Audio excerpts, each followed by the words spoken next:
तो पूरा भार श्यामा श्याम ले लेंगे और तुम्हारे हृदय में मस्ती आ जाएगी।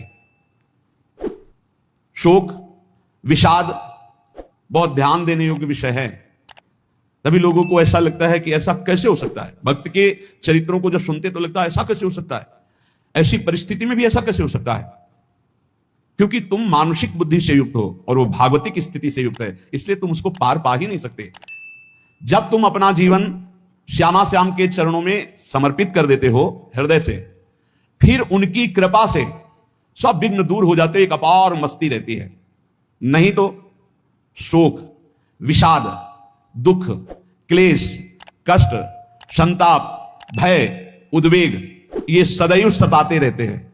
इसी से डिप्रेशन होता है। बार बार नकारात्मक चिंतन, शोक, विषाद, दुख, चिंता, क्लेश, संताप, भय, उद्वेग यही पूरे मानसिक स्तर को नष्ट कर देते हैं। उत्साहहीन जीवन हो जाता है। जब तुम श्यामा श्याम को समर्पित हो जाते हो तो ये सब प्रवेश भी नहीं करते, एक अपार मस्ती बनी रहती है। अब क्या होगा? श्यामा श्याम जो करेंगे वही होगा। श्यामा श्याम पता नहीं कैसा करें, नहीं, वो सदैव मंगल भवन है, वो जो करते महामंगल होता है। यह निश्चय उपासक के हृदय में आ जाना चाहिए। इसलिए अपना सारा मन, सारी बुद्धि, सारा जीवन, प्रत्येक श्वास प्रभु को अर्पण कर दो। फिर देखो तुम निहाल हो जाओगे। दुख, शोक, विषाद, क्लेश, कष्ट, संताप, भय, उद्वेग ये उसी को व्यापते हैं जिसने अपने जीवन को प्रभु के चरणों में अर्पित नहीं किया। इसलिए तुम अपना सारा मन, सारी बुद्धि, सारा जीवन, प्रत्येक श्वास केवल प्रभु को अर्पित कर दो। फिर देख लेना श्वास कैसे अर्पित की जाती है, राधा राधा राधा। बुद्धि कैसे अर्पित की जाती है, एकमात्र निश्चय कि भगवत सुख ही सुख है। ये जागतिक सुख सुख नहीं, ये दुख है, ये ऐसा दलदल है जिससे आज तक कोई नहीं निकल पाया।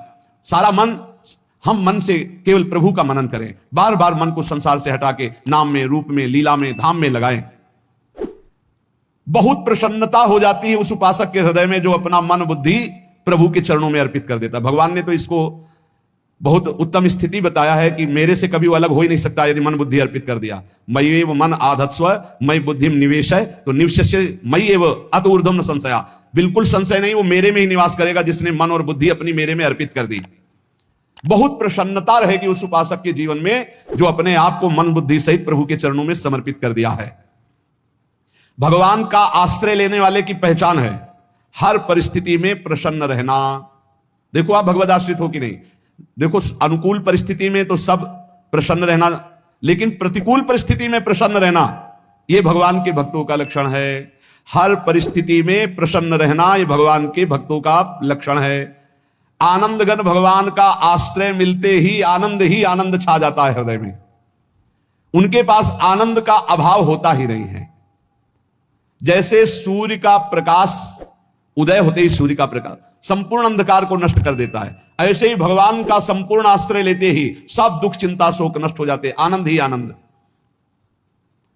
तुम भगवान के मंगलमय रूप को नहीं जानते हो, पर उनके मंगलमय भाव को, विधान को मानना शुरू कर दो। जो भी होता है मंगलमय होता है। हमने जीवन में देखा है, अगर इधर कोई बहुत बड़ा सुख दिया तो देर नहीं लगेगी, 24 घंटे नहीं व्यतीत होंगे और ऐसे दुख दे देंगे, जिससे दोनों का समान भाव रख करके ना दुख में तुम भूलो प्रभु को, ना सुख में फूलो, सीधे भगवत मार्ग में चलो। पूरे जीवन की बात देखा है। भगवान के मंगल विधान में सदा सर्वदा सुख ही सुख है, इस बात को मान के प्रसन्न हो जाओ।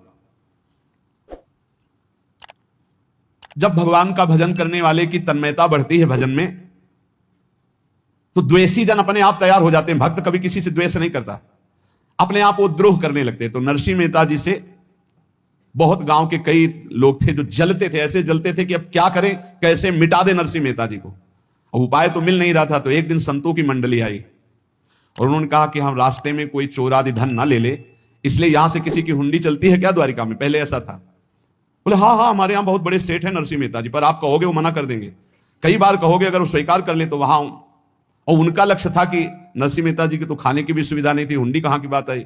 उनका था कि जब वो ना कहेंगे तो संतजन नाराज हो जाएंगे, अगर हाँ कह दिया तो वहां हुंडी चुकेगी नहीं, तो संतजन अपने आप इनको शाप दे देंगे, अपराध बन जाएगा, ये नष्ट हो जाएंगे।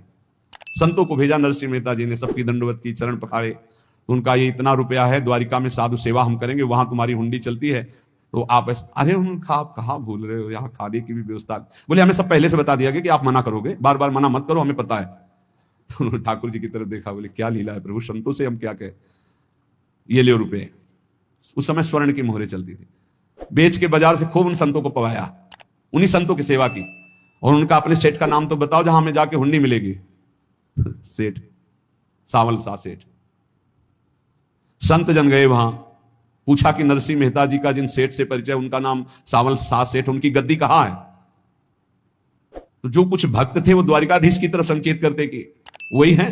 बोले नहीं नहीं, वो सेठ है, उनकी गद्दी चलती, पूरी बाजार में कहीं कोई। अब संत जन एकांत में होकर के बहुत विचलित हुए कि हमारे साथ धोखा हुआ, नरसिंह मेहता जैसा संत क्या धोखेबाज हो सकता है? देखो संशय तो बहुत विचित्र होता है, बड़े बड़ों को संशय हो जाता है। जब भगवती सती जी को संशय हो गया, राम जी को हे खग हे मृग हे मधुकर श्रेणी ऐसा पूछते हुए कि सच्चिदानंद कैसे हो सकते, तो किसी को हो सकता है, क्योंकि वो बुद्धि की अधिष्ठात्री देवी है। जो ही उनके मन में ऐसा आया कि क्या हमारे साथ धोखा हो रहा है, इतने में ही देखा जय हो सावल शाह सेठ की। होगा सावल शाह सेठ, तो देखा बढ़िया मुनीम जी उनके साथ, सेठ बस्ता लिए हुए मुनीम जी, सरकार इधर से चलो। तो उनका सावल शाह सेठ आपका नाम है? संतों ने कहा। बोले हाँ। बोले नरसिंह जी? हाँ। बोले आपकी हुंडी आ गई है। हुंडी एक कागज में लिखा कि ये हमारे सेठ जी को दे देना। वैसे लोग मुझे माखन चोर कहते, कोई कुछ कहता, लेकिन आपने सेठ बना दिया। जब आपने सेठ बना ही दिया तो आप कभी परवाह मत करना दो, और ये सेवक आपकी सेवा में सदैव तत्पर है। भगवान ने ऐसा लिखा।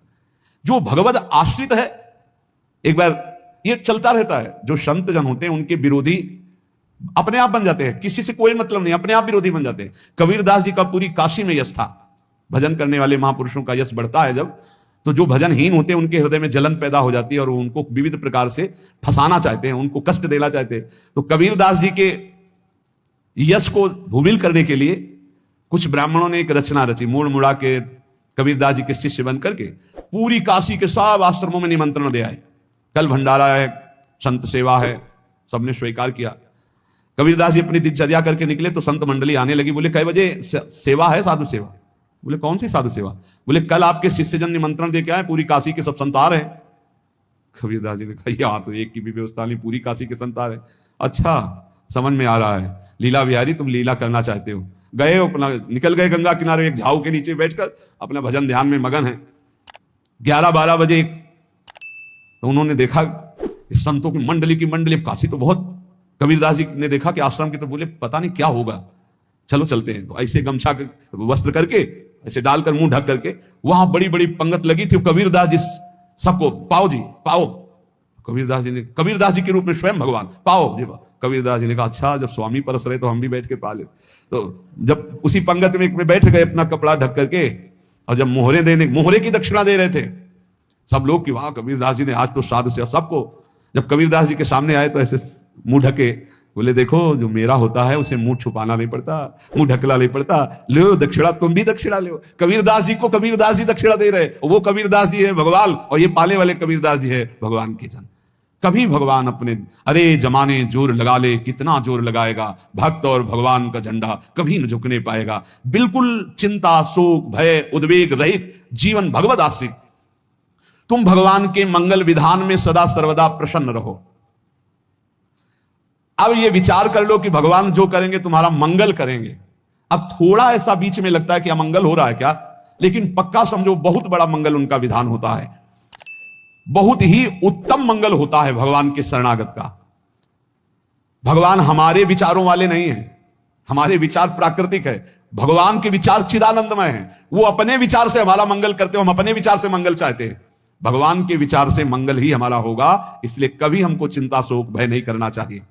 भगवान की ओर से कभी तुम्हारे लिए ऐसा विधान नहीं होगा कि तुम दुखी हो जाओ, बस तुम्हारी सोच हो सकती है, उसका परिणाम बहुत मंगल होगा। जगत की ओर से निराश हो जाओ, किसी से आशा मत रखो, फिर आप देखो आपका जीवन कैसा आनंद में व्यतीत होता है। ये जो जगत की आशा है यही दुख प्रदान करती है। सच्ची जगत की आशा ही दुख प्रदान करती है। अगर जगत से कोई संबंध न रखा जाए और भगवत भाव में रहकर, तो बहुत अच्छा जीवन चलेगा। अपने कर्तव्य का पालन करो, परिवार को भगवत स्वरूप मानकर पोषण करो, किसी से कोई संबंध मत रखो, कोई आशा मत रखो। यही अध्यात्म सिखाता है। अपने आप भगवत स्वरूप, सबका व्यवहार मंगलमय और आपका जीवन मंगलमय। अपने घर में ऐसे रहो जैसे किसी अतिथि के घर में रह जाता है, चलना है यहां से, जाना है। कौन रहता है अपने घर में अतिथि की भांति? भगवान का भक्त। जाना है यहां से, अपनी प्रिया प्रीतम के पास जाना। ये हमारा घर नहीं है, यहां तो हम समय व्यतीत कर रहे हैं, अपनी आयु व्यतीत कर रहे हैं भगवत आराधना करते हुए। हमें जाना है प्रिया प्रीतम के पास। वास्तविक घर भगवान का धाम है हमारा, वास्तविक घर वाले प्रभु हैं हमारे। जो नित्य सच्चिदानंद भगवान के चरणों में अपने चित्त को समर्पित करता रहता है, उसको यह अनुभव होने लगता है कि बड़ी कृपा है हमारे ऊपर भगवान की, बड़ी कृपा है हमारे ऊपर। सर्वसमर्थ परम सुहृद भगवान ऐसे भक्त के ऊपर हर समय वरद हस्त रखे रहते। ये केवल प्रवचन नहीं, सच्ची बात मानिए। ऐसे भगवान का वरद हस्त हर समय रहता है। जब भगवान की छत्र छाया में भक्त अपने को देखता है तो आसपास घोर विपत्तियों का भी समुदाय हो तो भी वो आनंद में मगन रहता है। हर हालत में आनंदित रहना यह भक्त का स्वभाव है। भगवान ऐसे भक्तों को प्यार करते हैं जैसे कछुआ अपने अंडे को बाहर रख आवे और रात दिन उसका चिंतन करे। जब भक्त भगवान को समर्पित होता है तो भगवान रात दिन उसकी ऐसे चिंतन सुरक्षा करते हैं। अब है ये दैवी संपदा का पहला गुण है। ये भगवान के शरणागत पर जागृत हो जाता है, वो भयभीत नहीं होता, किसी भी उससे भयभीत नहीं होता। यही डर ही डरप हरिवंश हित जिनो भ्रमय गुण सलील पर। इस डर से डरते रहना चाहिए कहीं गुण रूपी पानी में फिसल न जाए, नहीं तो गलती हो सकती है। साधक सावधान रहे। ये अभय दैवी संपदा का सबसे बड़ा गुण है। जो भयहारी भगवान की शरण में आ जाता है तो उसके अंदर ये अभय प्रकट हो जाता है।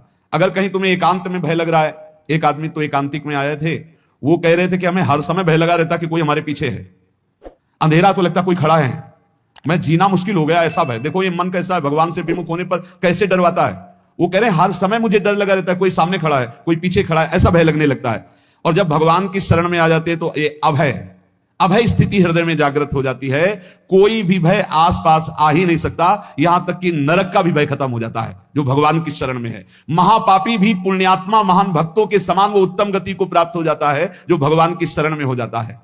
पर ये जो भोगों का आश्रय लिए हुए हैं, मनमानी आचरण कर रहे हैं, ये कभी उस अभय को जान ही नहीं सकते कोई अभय पद है क्या। इनको तो कदम कदम पर शोक, भय और दुख की प्राप्ति होगी, कोई बचा नहीं सकता जो भोगों में लगे हैं, मनमानी आचरण कर रहे हैं। अगर निर्भय होना चाहते हो, परम सुखी होना चाहते हो तो भगवान के शरणागत हो जाओ। सारे जगत को अभय दान देने वाले भगवान है। भगवान का एक प्रण है, मम पन शरणागत भयहारी।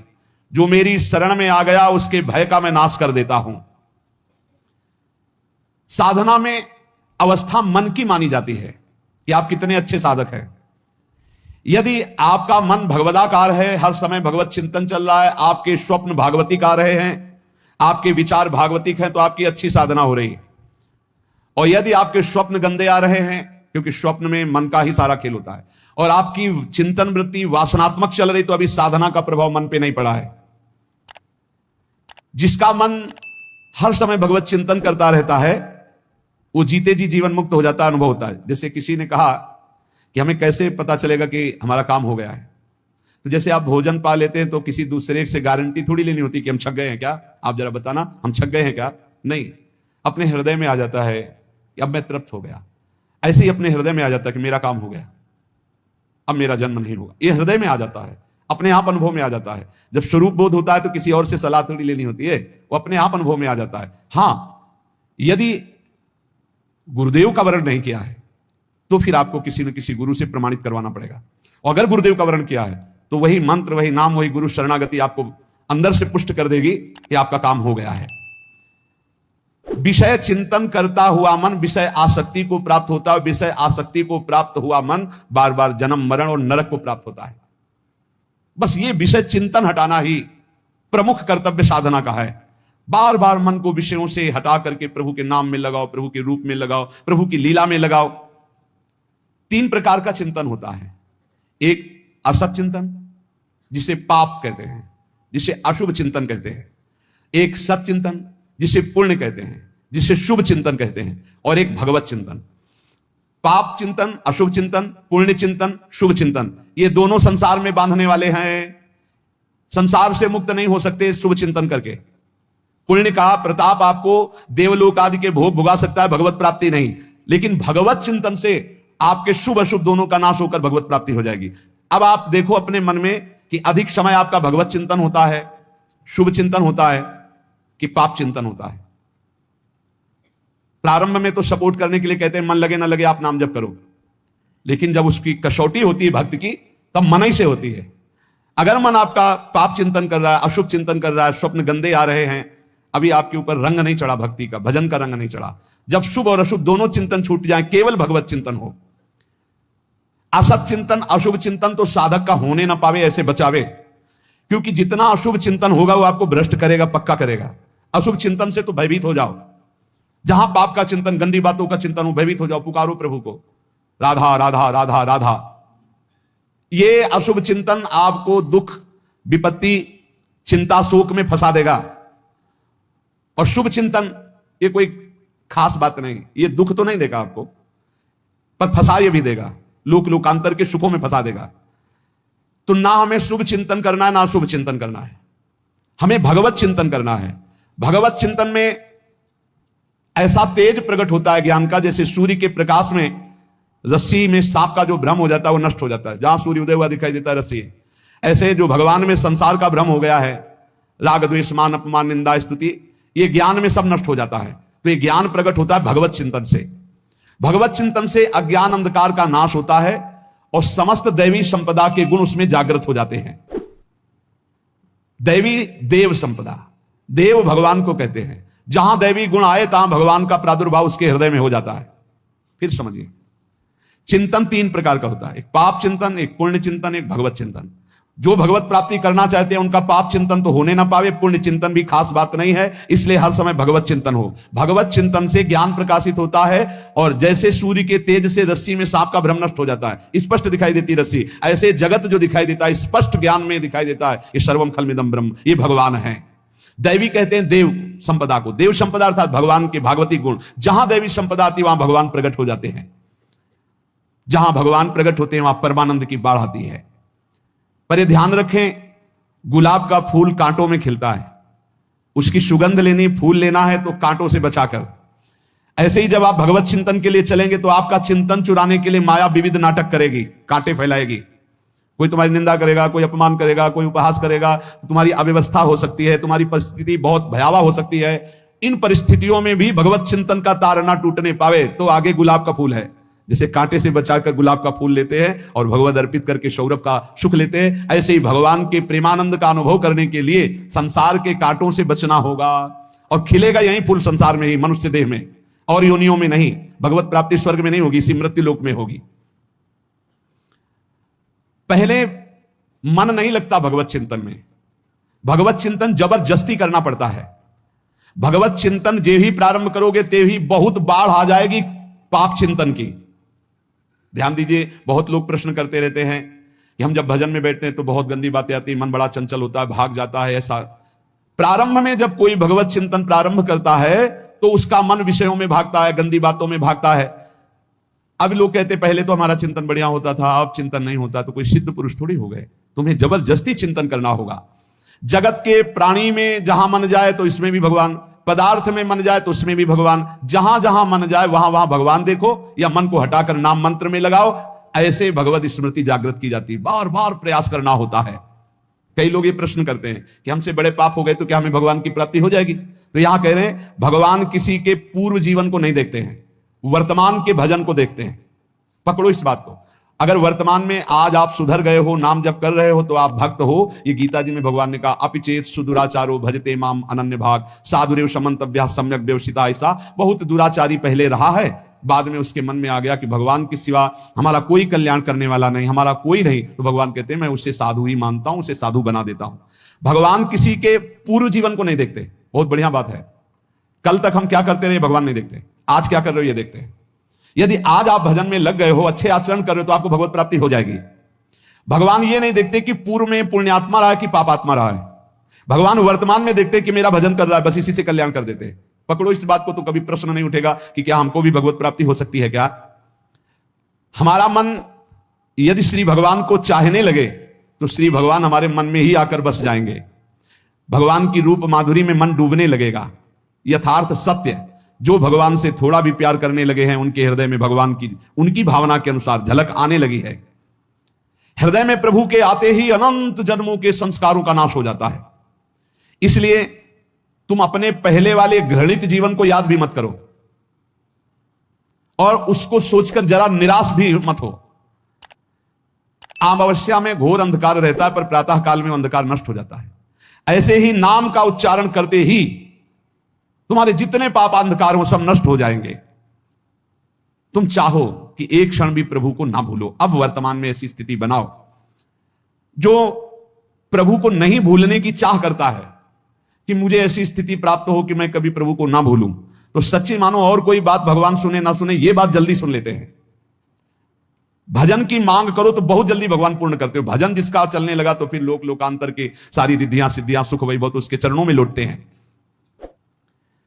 जब हम प्रभु से प्रभु का स्मरण न मांगकर भोग मांगते हैं, तभी हमारा भजन रुक जाता है, भजन नहीं चल पाता। यदि हम प्रभु से केवल भजन मांगे तो विश्वास करो ब्याज में ये सब हो जाएगा। मूल भजन तो आपका बचेगा ही, ब्याज में लोकांतर के भोग आपके चरणों में लुटते घूमेंगे। आप भजन करके तो देखो। अरे घिघियाने की जरूरत नहीं, किसी से मांगने की जरूरत नहीं, भजन करके देखो, सब ठीक हो जाएगा, सब अपने आप बन जाएगा। हम बहुत बड़ी भूल कर देते हैं कि थोड़ा भजन करके प्रभु से कुछ सांसारिक वस्तुएं, स्थितियां, परिस्थितियां बदलने की मांग कर लेते हैं, जिससे भजन छूट जाता है।